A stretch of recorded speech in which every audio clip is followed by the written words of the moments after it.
AEW Fight for the Fallen is the third event in AEW history, and this show is going to be more of a charity show for the victims of gun violence in Jacksonville, Florida. Tony Khan has said this is a very personal issue to him. I don't want to talk much about politics, so I hope this is more so just a fundraiser for victims of violent crime, maybe not just gun crime, violent crimes too.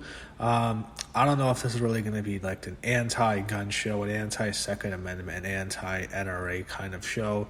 I think more so just to help victims.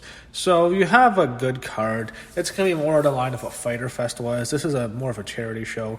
Fyter Fest was just a convention show. These are more so just events that it's like they're doing this because they don't have TV, so they have to continue to build their storylines to lead up to the Chicago show. So this is a B show. A show is Double or Nothing. A show is All Out. B shows are Fight for the Fallen and Fyter Fest. So here's what we got so far. You have a decent card. It's not bad. You can get some good matches. You have on the buy-in, you have Sonny Kiss and against Peter Avalon with Leva Bates.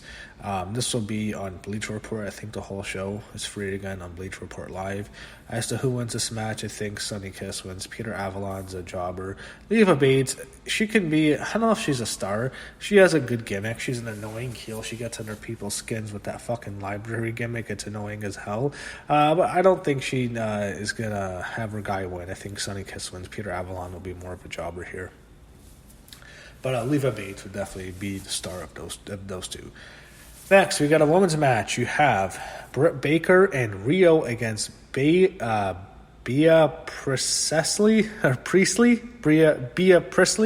and Shoko Nakajima.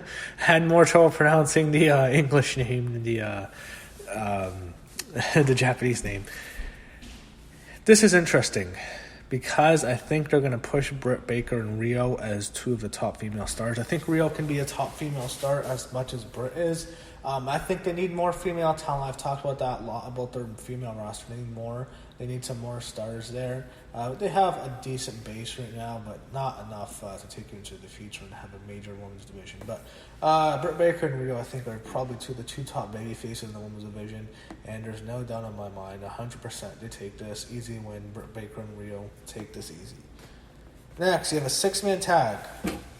You have MJF, Sammy Guevara, and Shawn Spears against Jimmy Havoc, Darby Allin, and Joey Janela.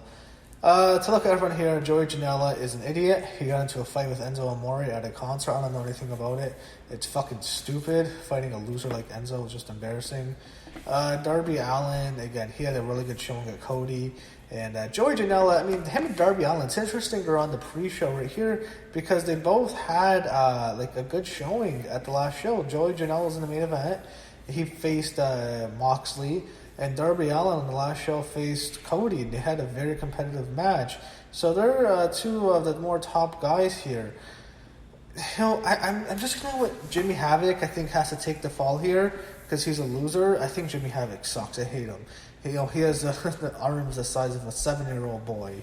There's just nothing about him. He's like a goth kid in middle school. There's just nothing about Jimmy Havoc I like. I think he sucks. I think he's a complete jobber. Jimmy Havoc's a bum in my opinion. Shawn Spears has to pin him. Shawn Spears is going to face Cody, I think, at the next show. I'd be surprised. I'd be shocked if it's anything else. I think that has to be the match, him and Cody at All Out.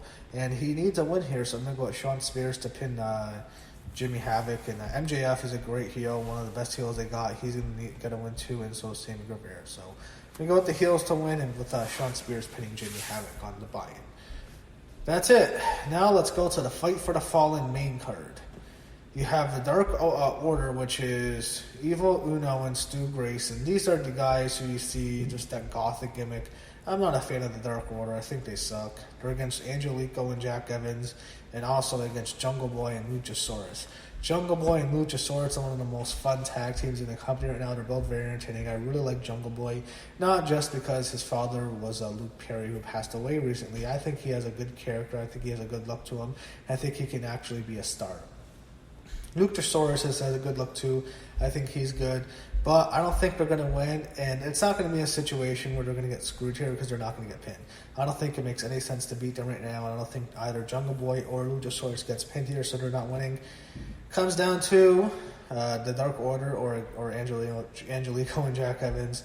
Dark Order win. They're pushing them as one of the top heels. They've had them come out multiple times.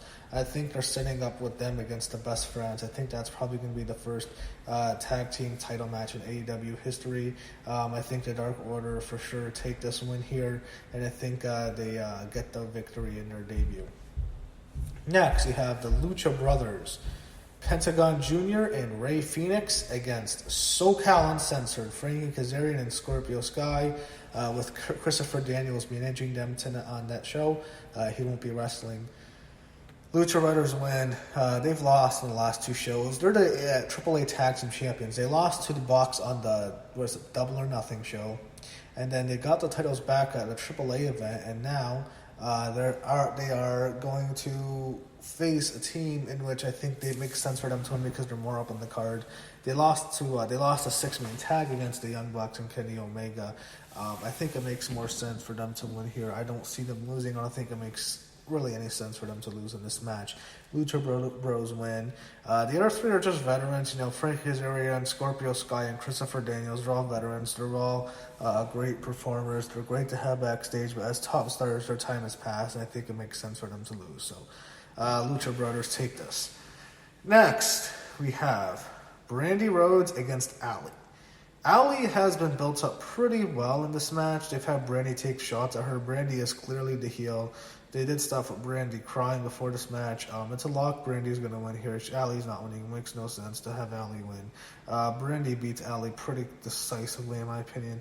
It won't be a squash, but I think she'll beat her cleanly in the middle of the ring. It makes sense. They want to push Brandi.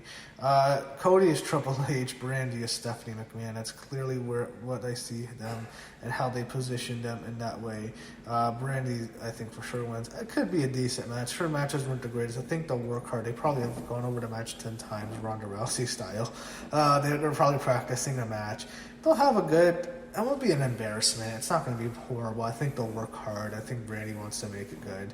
I don't think the fans will turn on them. So Brandi wins, but I think the match won't be horrible. So she beats Allie. And Allie, she has a great rack. I don't know a whole much else about her. I don't know. I don't see her as a top star in that women's division. I think Britt Baker, Riho, and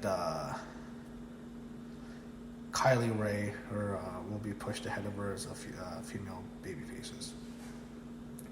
Next, you have a lock. Adam Page against Kip Sabian. Adam Page wins. He's facing Chris Jericho the next show. If we need to talk about this, he beats Kip Sabian easy. I don't think anyone really even knows who Kip Sabian is that much. He's just a guy. AEW has to build up more of their stars here. The honeymoon was over at Double or Nothing. Now, Fyter Fest wasn't a great show. People didn't like it.